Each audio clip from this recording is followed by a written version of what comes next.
Perang antara Rusia dan Ukraina memasuki tahun ketiga tanpa tanda penyelesaian. Kedua belah pihak terus menyesuaikan strategi, sementara situasi di lapangan semakin kompleks.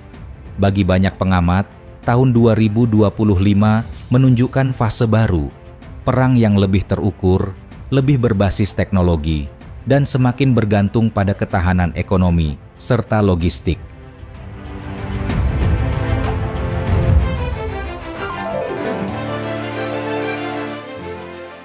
Dalam beberapa minggu terakhir, Rusia meningkatkan intensitas serangan terhadap infrastruktur Ukraina. Serangan udara besar-besaran dilaporkan menghantam jaringan listrik, pembangkit energi, serta jalur transportasi di berbagai wilayah, mulai dari Kiev, Odessa, hingga Chernihiv. Menurut laporan lembaga internasional, ratusan rudal dan ribuan drone telah diluncurkan. Tujuannya tampak jelas, menekan kemampuan Ukraina menghadapi musim dingin dengan menyerang sumber energi dan logistik sipil. Serangan ini juga menunjukkan perubahan pola operasi Rusia yang kini lebih mengandalkan serangan jarak jauh dibandingkan pertempuran darat terbuka. Di sisi lain, Ukraina tetap mampu mempertahankan sebagian besar wilayahnya.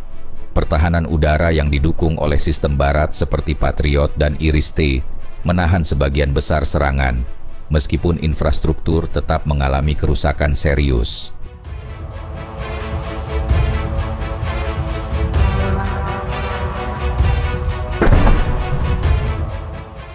Kondisi di dalam negeri Ukraina berat, jaringan listrik sering padam, sistem pemanas kota rusak, dan transportasi publik terbatas akibat kerusakan rel. Lebih dari 12 juta warga memerlukan bantuan kemanusiaan. Pemerintah Ukraina berusaha menjaga layanan dasar, sementara organisasi internasional fokus pada pengadaan energi darurat, bahan bakar, dan air bersih. Pembangkit nuklir Zaporizhzhia menjadi perhatian dunia. Fasilitas ini kehilangan pasokan listrik eksternal dan bergantung pada generator darurat. Badan Energi Atom Internasional menyerukan gencatan senjata lokal di sekitar pembangkit karena setiap gangguan bisa menimbulkan risiko radiasi lintas batas. Ekonomi Ukraina melambat. Sebagian besar anggaran nasional dialokasikan untuk pertahanan. Namun di tengah tekanan, aktivitas sipil dan pemerintahan tetap berjalan. Ketahanan sosial menjadi bagian penting dari strategi bertahan Ukraina.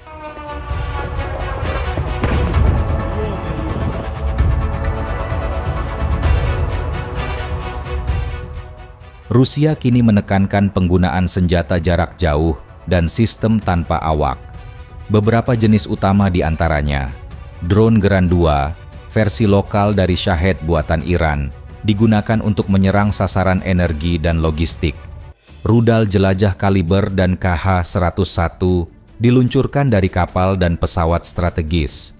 Rudal hipersonik Kinzhal dengan kecepatan tinggi dan kemampuan menembus pertahanan udara.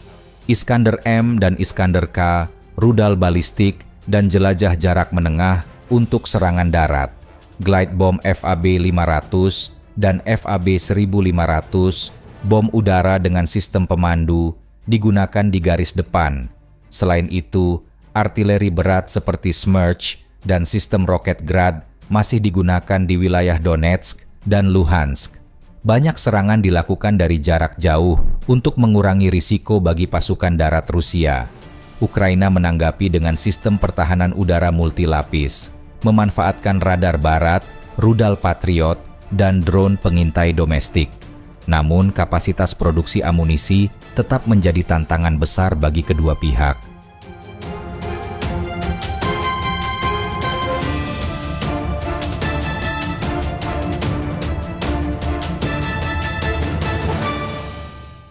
Reaksi internasional terhadap perang ini beragam. Negara-negara barat tetap mendukung Ukraina, baik melalui bantuan militer maupun keuangan. Uni Eropa sedang menyiapkan penggunaan aset beku Rusia untuk membantu rekonstruksi dan mempertahankan sektor energi Ukraina. Amerika Serikat masih menjadi pemasok utama senjata dan intelijen, dengan pembicaraan terbaru mencakup kemungkinan pengiriman rudal jarak jauh. Sebaliknya, Rusia menilai langkah-langkah itu sebagai bentuk eskalasi. Moskow memperingatkan bahwa pengiriman senjata baru seperti Tomahawk dapat memperluas konflik dan meningkatkan risiko konfrontasi langsung dengan NATO. Tiongkok dan India menyerukan penyelesaian diplomatik. Organisasi internasional seperti PBB dan IAIA terus menyerukan perlindungan terhadap fasilitas nuklir dan objek sipil.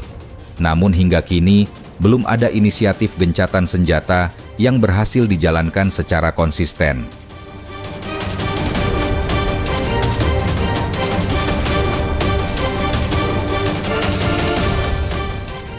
Analis militer memandang bahwa target utama Rusia pada akhir 2025 kemungkinan tetap berfokus pada 3 hal. Pertama, melemahkan infrastruktur energi Ukraina. Kedua, memperluas zona pengamanan di Donetsk dan Luhansk. Dan ketiga, mengganggu jalur logistik senjata barat yang masuk melalui Polandia dan wilayah barat Ukraina. Serangan terhadap fasilitas energi bukan hanya untuk melemahkan kemampuan militer Ukraina, tetapi juga untuk menciptakan tekanan sosial dan politik di dalam negeri.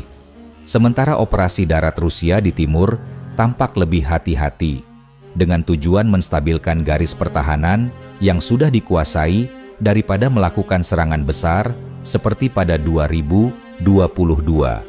Di sisi lain, Ukraina kemungkinan akan berupaya mempertahankan wilayah timur, memperkuat pertahanan udara, dan melanjutkan serangan drone terhadap infrastruktur energi di dalam wilayah Rusia.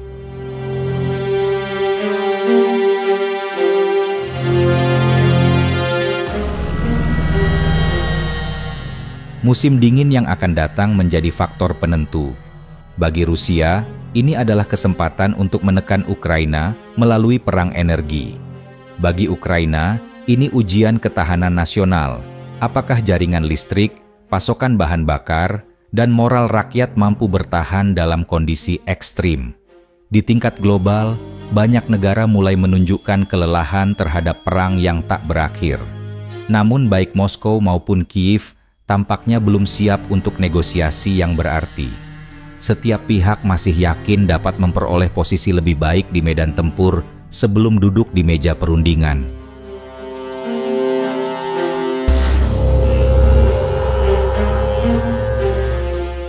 Video ini dibuat untuk tujuan edukatif dan analisis semata. Kami tidak memihak pada pihak manapun, tidak mempromosikan kekerasan, dan tidak mendukung perang dalam bentuk apapun. Semua informasi yang disajikan bersumber dari laporan terbuka dan analisis geopolitik yang tersedia untuk publik. Tujuan kami adalah memberikan pemahaman yang seimbang tentang situasi global agar masyarakat dapat berpikir kritis dan bijak. Perdamaian, dialog, dan diplomasi adalah jalan terbaik untuk menyelesaikan konflik.